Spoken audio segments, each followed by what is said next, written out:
이진동의 속터뷰 시작하겠습니다. 오늘은 정성호 경기 동두천 양주 연천갑을 지역구로 둔 오선 의원, 정성호 더불어민주당 의원 모셨습니다. 안녕하십니까? 네, 안녕하세요. 네.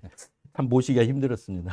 아닙니다. 불러주셔서 감사합니다. 어제 그 사진도 그래 상징적인 본회의 장면 사진에서 나온 건데 제가 네. 상징적인 부분인데 혹시 준비되어 있으면 한번 좀 띄워주세요. 친명자장으로서 부르니까 이 선거전에서 친명자장 그 역할로서 볼 때 의원님이 해야 될 역할은 어떤 거라고 보십니까? 가장 큰 게 당내 또는 당 밖의 어떤 통합의 징검다리 역할을 하는 게 제 역할이라고 네. 생각합니다. 당연히 이재명 대표를 적극적으로 지지하는 의원들이 대다수지만은 조금 과거에 소원했던 분들도 계시고 있기 때문에 그런 분들이 소외되지 않게 네. 역할을 잘 할 수 있게 제가 좀 도와드리고 또 그분들의 의견도 전달하고 또 당 밖에 계신 많은 분들을 제가 만나고 있거든요. 또 대표가 바쁘시니까 네. 다 접촉할 수 없지 않습니까? 그래서 정말 대한민국이 새롭게 태어나는데 필요한 인재들 이런 분들을 또 대표에게 소개하고 추천도 네. 하고 역할을 할 수 있게 하는 게 제 역할인 것 같습니다. 네. 아주 가장 그 축구로서 막중한 것 같습니다. 인재 추천이 제일 어렵지 않습니까? 네네, 예. 네. 잘못하면 오해를 불러일으킬 수도 있는데 그런 어떤 서로 신뢰가 바탕이 되지 않으면 못하는 게 그 부분인데 그것만으로도 이거 직군이구나 싶습니다. 근데 제가 정치를 하면서 네. 최소한 제 것을 챙기고 네. 제목을 달라고 해본 적이 없습니다. 네. 저는 그간 정치하면서 특히 이 대표에게도 정말 그런 저의 개인적인 친소 관계라든가 이해관계를 떠나서 늘 말씀을 드렸고 네. 또 제 사람, 저하고 가까운 사람 추천해 본 적이 없습니다. 네. 그런 면에 저에 대한 이 대표의 신뢰가 있다고 생각합니다. 네. 그래서 쭉 그런 어떤 동지적 관계가 쭉 지속되어 올 수 네. 있었던 걸로 보이네요. 네. 자, 우선 현안 문제 좀 질문 드리고 대선 과정 또는 대선 이후 제기될 문제 조금 여쭤볼까 합니다. 지금 이제 한덕수 총리 네네. 계속해서 이제 언론을 타는데 어제도 국무회의에서 저에게 부여된 어떤 소명을 다하겠다, 마지막까지 다하겠다 이렇게 얘기를 했는데 막 언론에 차출설이 나오고 대망론이 나오고 그러면 본인이 스스로가 입장을 밝히는 게 정도인데 그런 얘기는 안 하고 그냥 군분만 계속 이렇게 떼는데 어떻게 출마할 걸로 봅니까, 의원님은? 저는 그 한덕수 총리의 행태를 참 개인적으로 용납하기 힘듭니다. 좀 뭐 하는 네. 짓인지 모르겠어요. 네. 지금 본인이 출마는 자유니까 나가려고 하면은 대선이 지금 채 50일, 50 며칠밖에 남지 않았습니까? 네. 빨리 그렇다고 하면 결심해서 나가든지 나가서 국민의힘에 입당해서 후보로 나가든지 아니면 무소속으로 나가든지 자유입니다. 그러나 그렇지 않다고 하면 지금 시기가 어떤 시기입니까? 대선이 시작됐지만은 국가가 나라 안팎으로 굉장히 어려운 상황 아니겠습니까? 네. 경제 위기가 굉장히 심각한데 본인이 대통령 없는 상황에서 대통령 권한대행으로서 역할을 최선을 다하든지 사실 최선을 다하는 모습을 보이든지 아니면 나가든지 하겠죠. 만약 나간다고 한다면은 그건 자유지만 제가 보기엔 결격자입니다. 네. 이미 국무총리로 권한대행으로서 헌법재판관 3분을 갖다 임명하지 않은 게 분명히 명백한 위헌이라고 네. 헌법재판에서 판단했습니다. 네. 그러고 나서 탄핵이 됐습니다.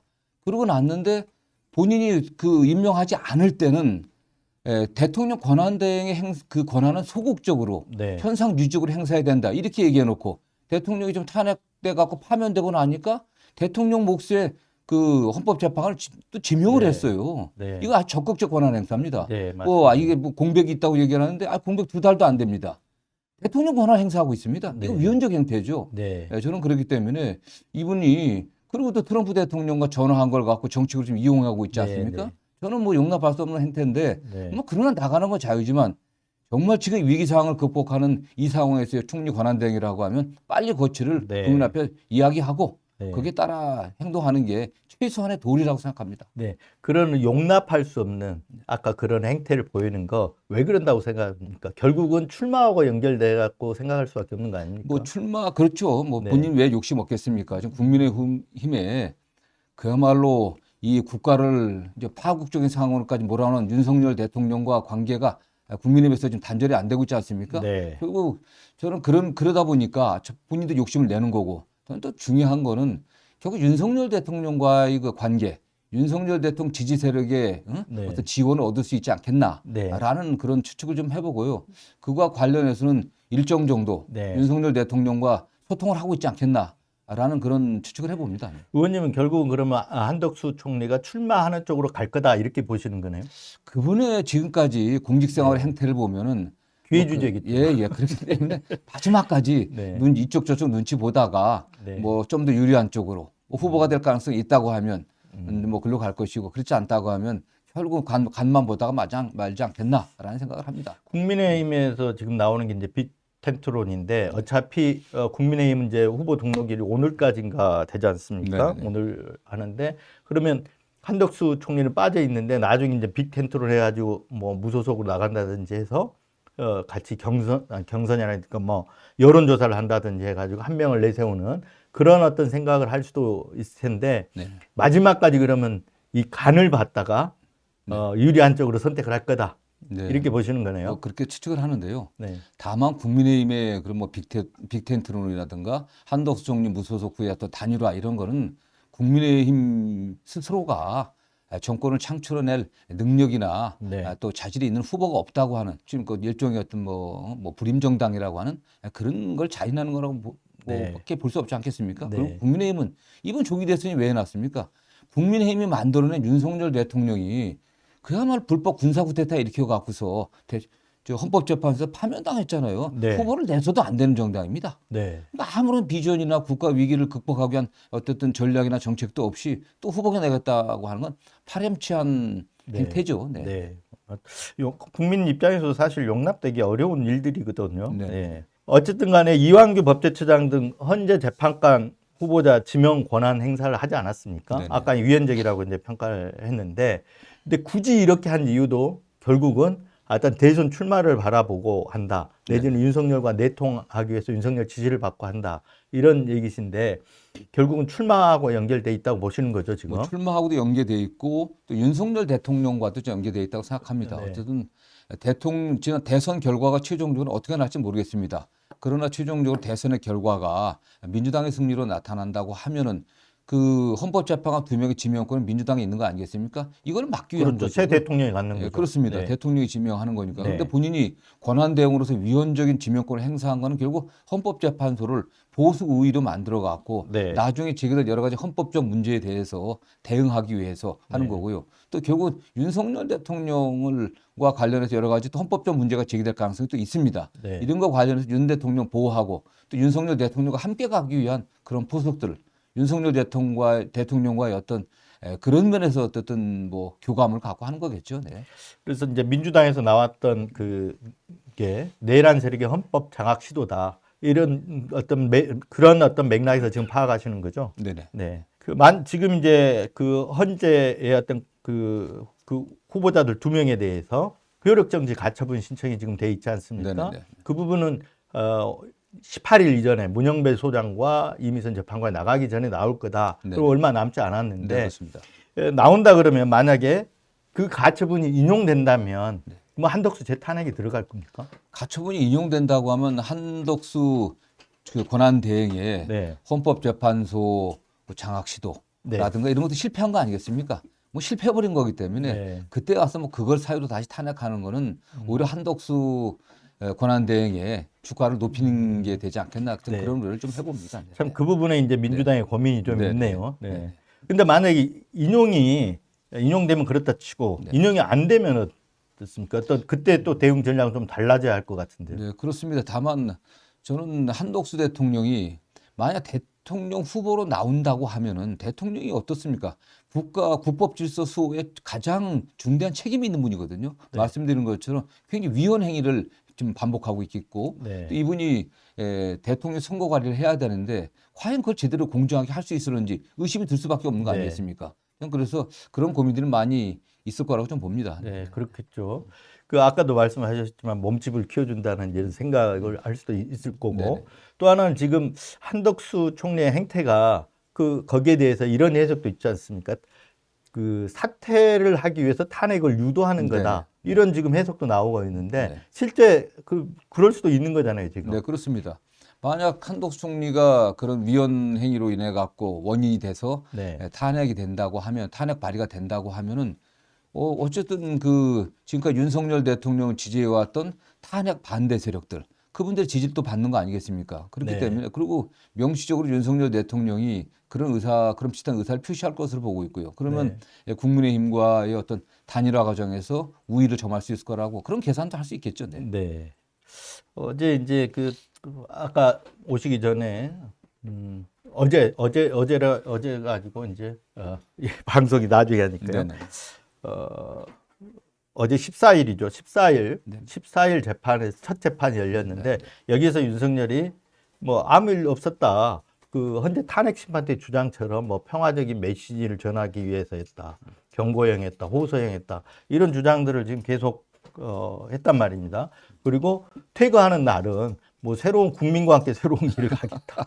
이런 주장들을 하고 있는데 네네. 이거 어떻게 보십니까, 이거? 그래서 한때는 대한민국의 대통령 아니었습니까? 네. 국민의 선택을 받았던 분이에요.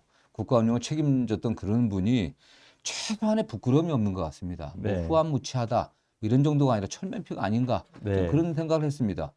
뭐 본인이 지금까지도 그게 뭐 몇 시간 만에 끝난 게 계몽령 아니었나 이런 식의 주장을 하고 있는 거 아니겠습니까? 네. 헌법재판소에서 이거에 대해서 분명히 규정을 했잖아요. 네네. 이게 내란죄라고는 하지는 않았지만은 이 계엄이 거기서 멈추게 된 것은 그야말로 우리 시민들의 힘, 네. 이를 막은 시민들의 힘과 임무를 갖다 적극적으로 응하지 않고 소극적으로 처리했던 우리 네. 군인들, 네. 이분들을 이것 덕분에 계엄이 그 당시 짧게 종료된 거지 윤석열이 짧게 하려고 했던 게 아니라는 걸 딱 밝혔지 않습니까? 네. 결국 윤석열 전 대통령은 헌법재판소의 결정 자체를 승복하지 않겠다고 하고 있는 거 아니겠습니까? 네, 네. 단 한 번의 승복 의사도 표시하지 네. 않았고 반성도 없었고 사과도 없었고 정말 마음의 상처를 입은 국민에 대한 최소한의 위로조차 없었어요. 네. 너무너무 당당한 겁니다. 네. 지금 지난 4개월 동안 대한민국 국격이 어떻게 떨어졌습니까? 네. 뭐 민주주의 선진국에서 후진국으로 떨어졌고 경제 선진국에서 아주 위험한 나라로 전락해 버렸습니다. 이거에 대한 책임을 져야 될 사람이 너무너무 당당한 거예요. 네. 있을 수 없는 행태 아니겠습니까? 네, 맞습니다. 네. 근데 왜 그런다고 생각하세요? 아까 저는 이제 그 과거에 박근혜 국정농단 사건 때 보면 박근혜 전 대통령조차도 헌재 결정에 승복하지 않았거든요. 네네. 지금까지도 해고록에서도 네. 아까 저희가 방송에서 여러 번 얘기를 했지만 최성원의 잘못이다. 네네. 최순실의 잘못이다. 나는 그걸 살피지 못한 불찰만 있다. 이렇게 책임을 떠넘기고 그 헌재 어떤 파면 결정에 대해서는 한 번도 승복을 안 했는데 윤석열도 그 길을 갈 거라고 생각하는데 저는 대법원까지 확정돼도 윤석열이 불복할 거다. 네, 승복 안 할 거다. 이렇게 봅니다. 예, 저도 뭐 같은 판단입니다. 네. 절대 지금 본인의 형법상 내란죄 재판이 지금 시작되지 않았습니까? 네. 내란죄에서도 강하게 부인하고 있고 뭐 거기서 끝나는 게 아니라 지금 외환유치죄, 외환죄 네. 또 지금 수사를 돼야 된다고 생각하고 있고요. 여러 가지 다른 혐의들, 선거법 위반, 네. 국민의힘의 공천관여, 직권남용 수사를 해야 되기 때문에 끝까지 무죄 주장할 수밖에 없는 거라고 보고 네. 있고요.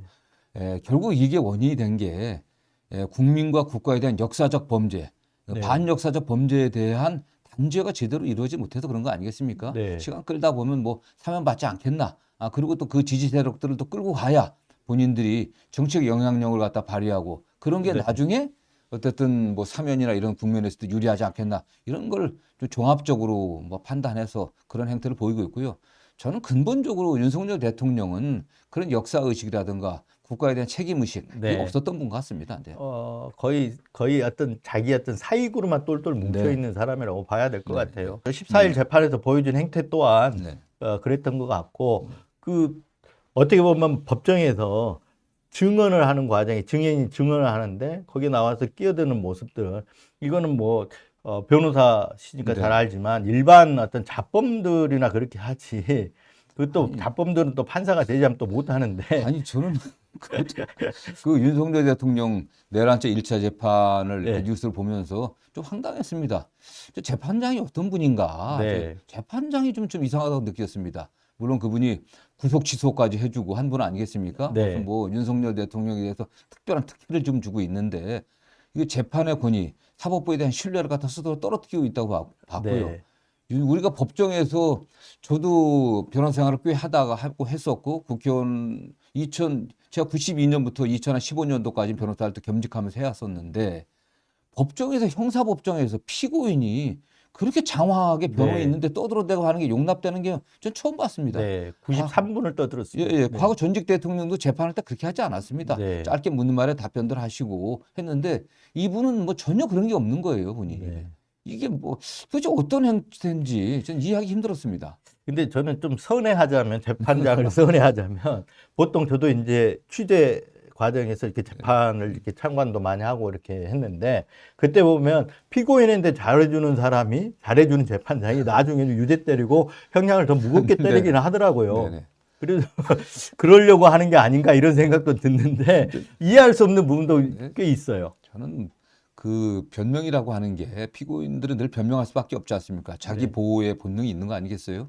그러나 윤석열 대통령이 어제 여러 가지 스스로 얘기한 거는 어쨌든 대한민국의 최고 헌법 수호기관인 헌법재판소에서 8명의 헌법재판관이 그중에 뭐 3분 정도는 아주 보수적이라고는 평도 받았지만은 네. 그분들이 헌법과 법률과 양심에 의해서 결정한 그 결정문에 그 내용조차를 부인한 내용들 아니었습니까? 네. 그건 저는 있을 수 없는 얘기죠. 저는 재판장께서도 그렇게 하면 안 되는 거 아니겠습니까? 그걸 네. 뭐 어떻게 그런 아무 쓸데없는 얘기를 갖다 다 들어줍니까? 그게.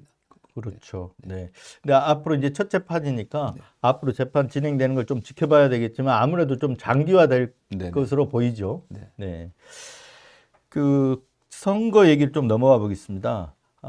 뭐 민주당에서는 사실 이제 이미 대세론을 형성하고 있는 후보가 이재명 전 대표인데 이 국민의힘에서는 누가 이 이재명 전 대표를 상대할 것으로 이렇게 예측하고 계십니까? 뭐 말씀드린 것처럼 국민의힘은 지금 이 조기 대선을 만들어낸 원인 제공자 중에 한 사람입니다. 본인들은 윤석열 대통령과 대통령이 된 거지 우리는 관계가 없다라고 얘기하지만 그렇지 않지 않습니까? 네, 네. 윤석열 대통령 당선시킨 정당이 국민의힘이에요. 네. 그리고 지금 국민의힘 지도부가 그 탄핵에 대해서 찬성했습니까? 아닙니다. 다 탄핵 반대했습니다. 네. 계엄에 대해서도 계엄이 정당하다고 주장하는 의원들이 중진 중에 다수입니다. 상당 책임이 있어요. 그다음에 윤석열 대통령이 지난 3년 동안 국정을 이렇게 혼란스럽게 만들고 국민들을 위기에 빠뜨렸는데 단 한 번도 진정성의 사과도 국민의힘도 없었습니다. 이런 정당이 어떻게 대선 후보를 내는지 그것도 사실은 문제가 네. 있지만 거기에 나온 분들이 아무런 자기 비전과 정책이 없어요. 오히려 딱 하나 기승전 이재명 네. 안 된다 네. 라는 얘기만 하고 있습니다. 그러나 이재명 지금 민주당 후보는 뭐 성남시장 2번 하면서 경기도지사 하면서 많은 네. 성과가 검증이 됐습니다. 지난 총선에서 승리해갖고 정치적 역량이 검증됐어요. 윤석열 정권의 정치 보복, 정치 탄압을 가혹한 정치 탄압을 견뎌냈고 이미 공직선거법, 그 다음에 그 위증교사 다 무죄 받았습니다. 전 나머지 다 무죄 받을 것으로 보고 있고요. 그러니까 안 되니까 그 내가 우리 국민의힘의 후보들은 내가 이런 나라를 만들겠다라는 비전은 없이 그냥 오직 하나. 이재명 안 된다라고 뭉쳐서 어떻게 해보자. 네. 이거는 없는 겁니다. 저는 뭐 적서가 없다고 생각합니다. 그 어떤 내란 동지하고 내란 대통령을 배출한 정당으로서는 아까 말씀하신 대로 지금 사실 후보를 내면 안 되는 거죠. 모렴치한 짓이죠. 네네. 대선에 아무 반성 없이 대선전에 뛰어든다는 게 아마 국민들도 그렇게 생각할 겁니다. 그래서 이제 여쭤보면 그래도 선거전은 선거전이니까 그쪽에서 누가 나오면 좀 쉬울 것 같고 누가 나오면 좀 까다로울 것 같습니까? 예측해 보기로는. 국민의힘 후보들은 네. 크게 탄핵 찬성, 탄핵 반대, 탄찬 탄반 두 네, 부류로 네. 나눌 수 있는데요. 탄핵에 반대했던 분들은 이미 국민의힘 지지자들, 윤석열 대통령 지지자들부터 비토당하고 있어갖고 좀 포기하고 있는 거 아니겠습니까? 네. 가장 중요한 분 중에 한 분이 유승민 전 의원인데 네. 포기하고 뭐 서울시장 또 오세훈 시장도 탄핵에 대해서는 기본적으로 찬성했던 입장을 갖고 있는데 역시 포기했고 이제 남은 게 이제 한동훈 장관 아니겠습니까? 한동훈 전 장관 전 대표인데 그 나머지 분들은 다 뭐 탄핵에 뭐 반대했기 때문에 결국 뭐 그런 분들 중에서 나오겠죠. 그러나 현실적으로 당내 국민 여론조사가 아니라 당내에서 당원들 권리당 50% 한다고 하면 탄핵에 반대했던 네. 분들이 더 유리하지 않겠나. 그런다고 하면은 김문수 전 장관이 유리한 입장들 또 홍준표 뭐 네. 시장 이런 분들 아니겠습니까? 그게? 네. 22일 날 이제 2차 경선자로 사인이 발표되니까 그때 되면 이제 네네. 네, 나오겠죠.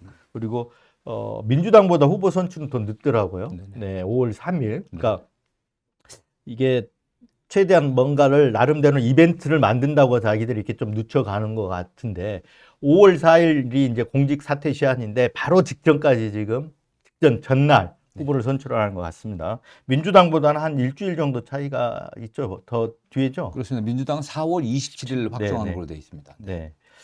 자, 당내에서 이제 그 경선 룰이 이제 확정이 됐습니다. 네네. 그리고 근데 어제 경선 룰 확정되면서 김두관 전 의원 같은 경우 이제 불출마 선언했고, 그럼 3파전으로 가는 겁니까?